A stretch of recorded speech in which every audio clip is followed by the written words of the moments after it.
Hi, this is Dr. Scott Threde with Active Life Health Solutions, and we're talking about back pain today. Back pain is one of the most common reasons for all visits to doctors, of all types of doctors in our culture, and it has been for years.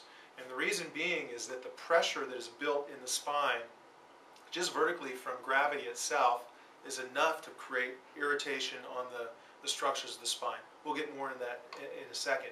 The point is that since we're all under the effects of gravity and stress, and our spinal cord is running through the middle of our body and taking on all that pressure, it's bound to get sensitive at some point and create some kind of symptom for you. The difference between conventional treatments, which are superficial to some degree in that they're either medication or shots or something like that, versus chiropractic is pretty straightforward, because chiropractic, on the other hand, goes internally and takes the pressure out from the inside out at the cause of the problem, which is returning to this model, which most of the time is actually originating here, where the discs actually collect the pressure from gravity, and the nerve actually takes on that pressure as well. And of course, these nerves go out into your muscles of your lower back or your middle back, whatever tissue.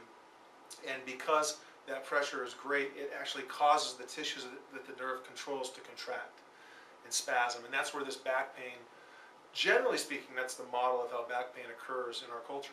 Now, the other thing to note is that you may have noticed that your parents or your grandparents are shorter than they used to be, and that is a byproduct of this vertical compression on the spine and the disc itself losing height and fluid.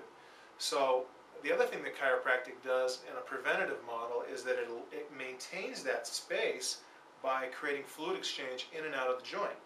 In fact, chiropractic is the only treatment that actually does that. The popping sound that you hear in a chiropractic treatment or an adjustment is just that. It's an exchange of fluid into the joint space, and that helps maintain the actual space and height of the disc. With that said, it also helps maintain or decrease pressure on the nerve, which allows tissues to then open up. So while back pain is very common, it's also commonly mistreated, because while I said earlier, most of the visits to doctors across the board are back pain related, most of the people aren't going to chiropractors and actually taking care of the actual cause of the problem. So take the first step and sign up for a back pain consultation and exam, so that we can examine your spine and find out exactly where, if there is, any susceptibility to back pain and any problems with how the vertebrae themselves are moving. Okay, thanks a lot.